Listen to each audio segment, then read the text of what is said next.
अस्सलाम वालेकुम मेरे सादा से पाकिस्तानियों, मेरा नाम रेहान तारिक और आप मेरा यूट्यूब चैनल और फेसबुक पेज देख रहे हैं। वो फैसला जिसका गुज़श्ता 8 बरस से इंतजार किया जा रहा था, बिलाखिर अब से कुछ देर पहले सरदार सिकंदर सुल्तान राजा जो चीफ इलेक्शन कमिश्नर है, उनकी सरबराही में इलेक्शन कमीशन ऑफ पाकिस्तान के 3 रुकनी बेंच ने, ट्राइब्यूनल ने सुना दिया है। इस मौके पर अकबर एस बाबर जो इस केस के पटिशनर हैं वो भी मौजूद थे, पाकिस्तान तहरीक इंसाफ के फारूक हबीब और उनके लॉयर भी मौजूद थे। इलेक्शन कमीशन ऑफ पाकिस्तान की जानिब से जो फैसला सुनाया गया है उसके इंप्लीकेशंस बड़े सख्त है और खास तौर पे इस फैसले के अंदर ये कहा गया है कि पाकिस्तान तहरीक इंसाफ की तरफ से गैर कानूनी फंडिंग या ममनुआ फंडिंग ली गई है। पाकिस्तान तहरीक इंसाफ 13 बैंक अकाउंट्स की डिटेल्स देने में नाकाम रही है। ये नहीं बता सकी कि 13 बैंक अकाउंट्स किसके हैं, इसमें जो आने वाली रकम है वो कहाँ से आई है, और ख़ास तौर पे ये भी बताया गया है कि ये जो रकम आई है ये ना सिर्फ अमेरिका से आई है, ऑस्ट्रेलिया से, यूएई से, यानी वो तमाम कंट्रीज़ जहाँ से फंडिंग नहीं हो सकती, या तो इंडिविजुअल्स फंड करते हैं या कॉर्पोरेट फर्म्स या कंपनीज फर्म करती हैं,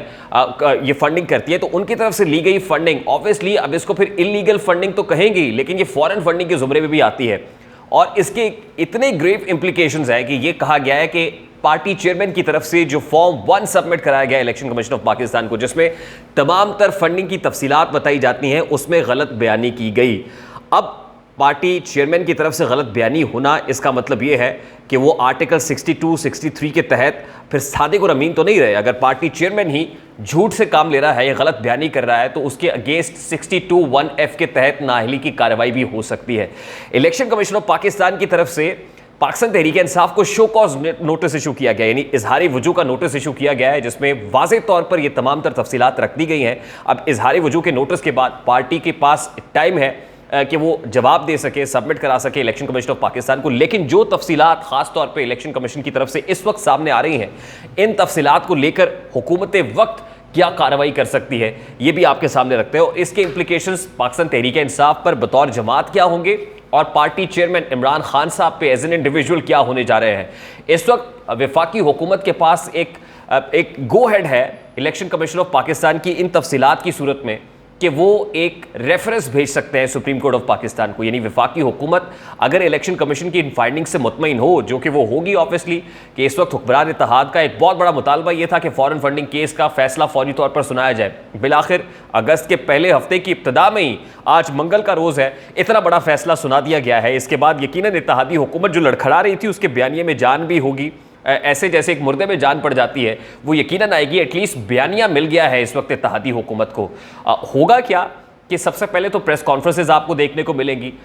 इसके ऊपर एयर टाइम बहुत सारा जाएगा। प्रेस इंफॉर्मेशन डिपार्टमेंट के अंदर जो वफाकी वज़रा गुज़श्ता कई रोज़ से आ रहे थे, बड़ी बड़ी प्रेस कॉन्फ्रेंसेज कर रहे थे, तो वो ये आकर कहेंगे कि देखिए गुज़श्ता 8 साल से लाडलों वाला सलूक किया गया, जैसे ही न्यूट्रल्स न्यूट्रल हुए, छतर छाया हटी है, तो इस केस का फैसला आ गया है। और उसके बाद जो 62, 63 के तहत चीफ जस्टिस साकिब निसार साहब ने इमरान खान साहब को सादिक और अमीन कहा था, तो सादिक और अमीन का टाइटल तो फौरी तौर पर वापस ले लेना चाहिए। अब वफाकी हुकूमत ने कार्रवाई करनी है, यानी इलेक्शन कमीशन ने तो ये कह दिया है कि क्यों ना आपके फंड जब्त कर लिए जाए, यानी ये रकम जब्ती का इख्तियार इलेक्शन कमीशन ऑफ पाकिस्तान के पास है। शो कॉज के अंदर उन्होंने वाजे कर दिया है, पूछा है पाकिस्तान तहरीक इंसाफ से कि भाई ये तमाम तर कच्चा चट्टा आपका है, हम ये फंड्स आपसे वापस ले सकते हैं। दूसरी बात यह है कि इलेक्शन कमीशन के पास तो ज़ाब्ते की कार्रवाई यही है, उसका इख्तियार यही है कि वो फंड्स को जब्त कर ले, लेकिन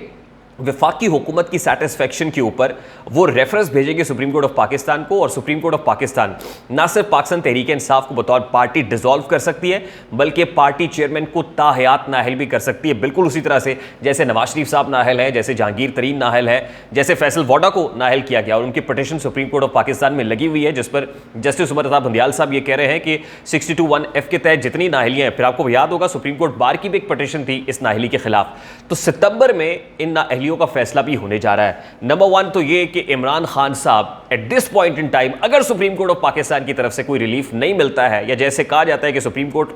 जो है वो टर्न द टेबल्स करता है, इमरान खान साहब के हक में फैसले करता है, नहीं होता, तो नाअहली तो इस वक्त पक्की है, क्योंकि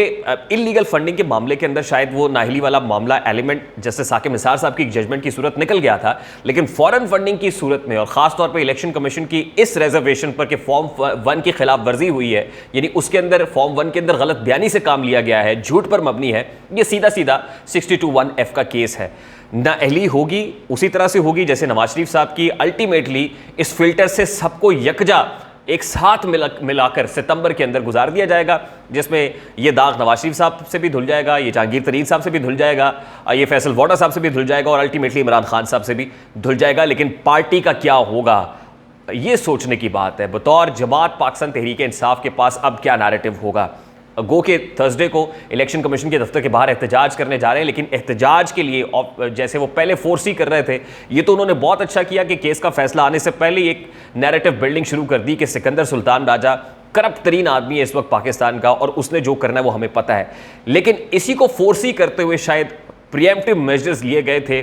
पब्लिक के अंदर। नैरेटिव पब्लिक क्या इसको मानेगी, नहीं मानेगी, किसका बयानिया बेस्ट सेलिंग होगा, बयानिए की जंग शुरू हो गई है। अब फैसला क्या होता है, नाहिली होती है नहीं होती, डिसोल्यूशन होती है नहीं होती, गो के इम्कानात बहुत ज़्यादा है, नहीं भी होती, बयानिए की जंग। और इत्तेहादी हुकूमत जिसके पास कोई बयानिया नहीं था उनको एक बयानिया मिल गया है। और ऐसे ही जैसे यूँ कहिए कि अलादीन का चिराग रगड़ा है सिकंदर सुल्तान राजा साहब ने, उसके अंदर से जीनी आ गया है और इत्तेहादी हुकूमत की प्लेट में रख दिया है कि हुजूर लीजिए, आपके पास जो जान नहीं थी अब हमने आपको जान, आपके बयानिए में जान डाल दी है। लेट्स सी, आने वाले दिनों में सियासत बहुत मज़े की होने वाली है। लेकिन एक चीज़ होगी कि बारगेनिंग पोजीशन के अंदर हुकूमत आ जाएगी, नीज़ के ऊपर इमरान खान साहब को ज़रूर ले आएंगे। लेकिन अभी तक ऑल्दो वो झुका नहीं है, खड़ा हुआ है डट कर, पब्लिक को साथ रखा हुआ है। अब रख पाएंगे या नहीं रख पाएंगे, ये इंटरेस्टिंग फेज में मुल्क की पॉलिटिक्स दाखिल होने जा रही है। क्या होता है, let's keep our fingers cross. मुझे रेहान तारिक को इजाज़त दीजिए, अपना बहुत सारा ख्याल रखिएगा। अस्सलाम वालेकुम।